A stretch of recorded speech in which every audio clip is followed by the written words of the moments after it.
you're going to type NWU online application. You're going to type NWU online application, and you will see this when you get to your the results, your Google results. You're going to click on the first one that says applies/studies, this one, the first one. Then after that, you're going to be on the Northwest University page. What you're gonna do is to scroll. So since you're an undergraduate student, and like if you're in matric, you're an undergrad, then you're going to click here on undergraduate. Then do you see the first question written in black, bold? Then the second one, you're going to see apply online. You're going to click on apply online, and it's going to load. Then after that, they're gonna give it to you here, the steps. These are the steps that you're going to do, and you need to know which supporting documents you're going to need. But first of all, just make sure that you check the prospectus of the institution before applying. Let's just click on step 1.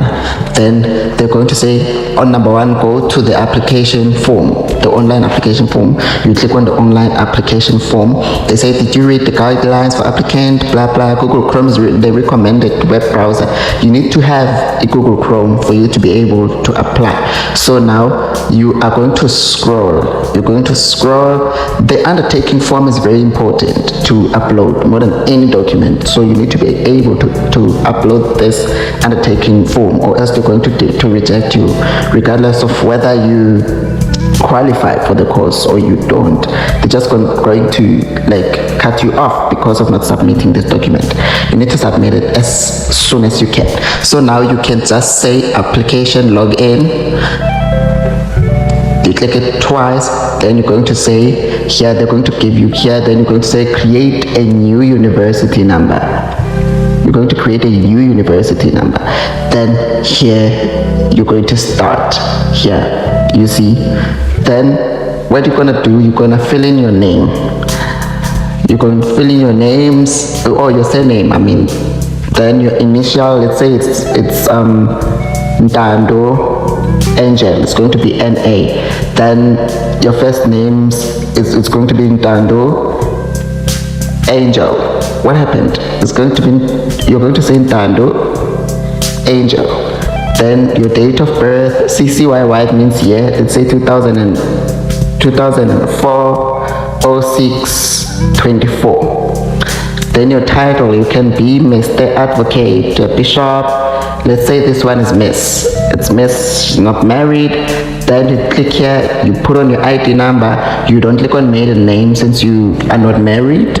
But if you're married, you're going to click on your maiden name. The maiden name is the previous surname that we were using before marriage. Then here it's your email address, and here it's your home language. You can click here. If you cannot find your language here, you can just say African languages, right? Then after that, your cell phone number. This one, you're going to click just +27. Then here, let's say 8612345678. Like this is your number.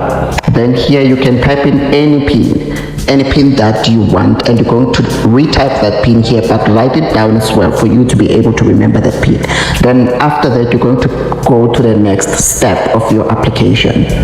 So on the second portion of your application, you're going to see this page. They're going to give you a student number and your PIN. So what you do in most cases, you just screenshot. I take a screenshot for me to be able to remember what is given. Then I click on next. Now I can give them the information that they need. The application year is 2024, since you're going to be enrolled next year. Then your matric year, it's this year. If you are matriculating this year, if you matriculated in 2019, it's okay. If you matriculated in 2022, it's okay as well. You can just click the year that you matriculated in if you're done with the matric. Then your qualification type, it could be, you can just say undergrad. Now your presentation method. What is your presentation method? How you want to be taught? If you want to be taught by contact, that means you'll have to attend lectures.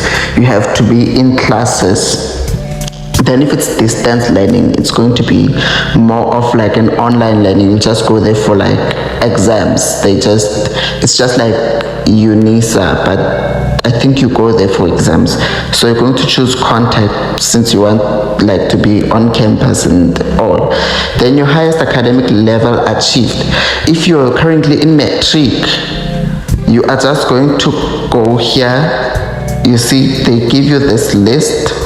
But when you're going to say SA Education Department NSC. If you're an NSC student, if you're under NSC, you're just going to click that even if you are done.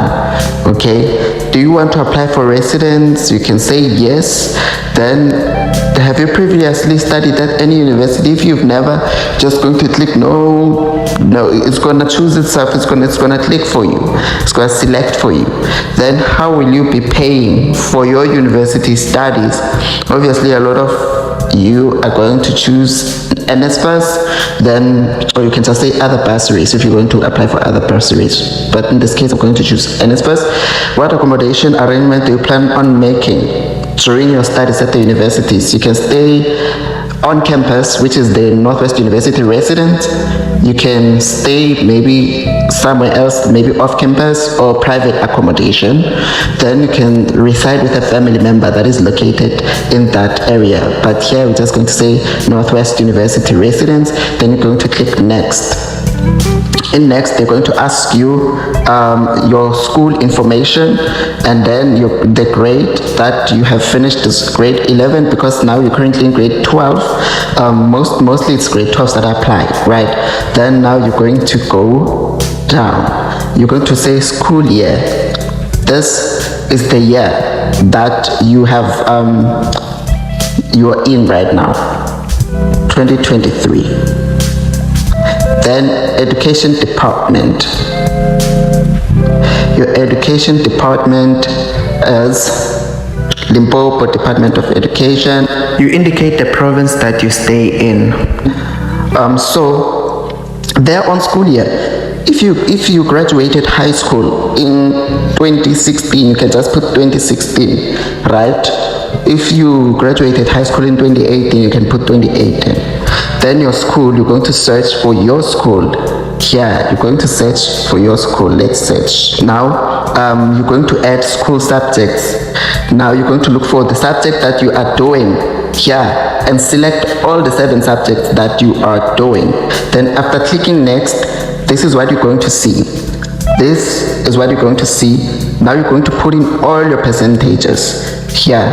Then after putting all your percentages here, what you first do is to delete. You delete, then you put your subject. Then after that, you click on next. After clicking on next, it takes us to the next step. After loading your subject, you're going to be redirected to this stage. This is the stage where you actually get to choose the course that you want. You're given 2 choices. So you're going to choose the campus. You can just choose Mahikeng if you want to go to Mahikeng, or you can choose Potchefstroom or Vanderbilt Park. Yes. Your qualification level, you can see the courses. So in this case, this one wants to do nursing, and it's going to be full-time. You see, then the second choice, maybe at Potch. Then you want to see which course like you can do at Potchefstroom. And these are the courses that you qualify for, basically. The ones that they're showing you here. They don't show you courses that you do not qualify for. So in the following step, you're going to be directed to this page where you're going to select the gender. They say it's unknown, so you're going to select the gender.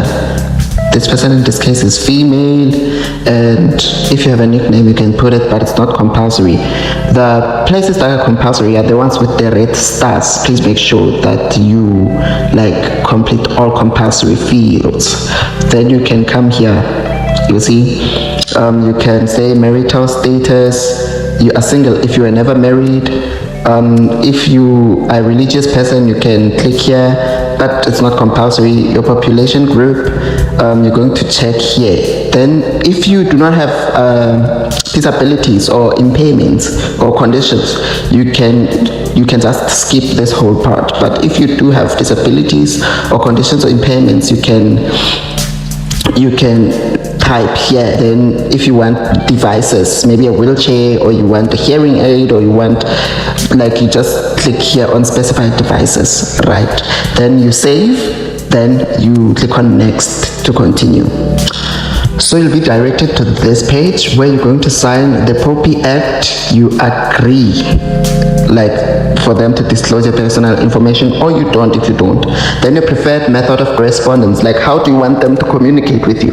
If you want them to send you SMSs, you're just going to click on SMS. If you want them to send you emails, you click on email. Then you put on your email address. Then on your application contact number, you're going to click on +27. Then on the next section, like on this first section is +27, then on the next section is the rest of your cell phone number. Then after that, you're going to go to your residential address. On your residential address, you're going to choose your country. If you're South African, you're just going to look for South Africa. Your post office, you can search it right after you fill in your address lines. Then your postal code, you can just click, like, after filling in there. Then if your postal address is the same as street address, you leave this one as it is. But if it's not the same, you going to put on a new address. Then the account address as well, it can be the same as your street address, or you can put it a new address, or you can put in your postal address. Then the person to account to, it's going to be maybe your mother, your father, your aunt, your big sister. You can just select, like you can select here, or it can be yourself. Under the address C, you're going to be able to select this one after choosing here. Let's say guardian. Then you see, you're going to type the initials of that guardian, maybe Mr. J. Smith. Then you click on save, you click on next. After clicking next, this is what you're going to see. This is the final step of your application, where you upload your documents. If you do have your ID, upload it. If you don't upload them, like if you do not have them. But as I said, your undertaking form is very, very important. Make sure that you upload that. But if you do not have all these documents, what you're gonna do is to just say next, and you can really come back and upload the documents. You can really come back and upload them. Now you submit your application, right? You submit your application, and this is what you're going to be like, you're going to see, and you are done with your application.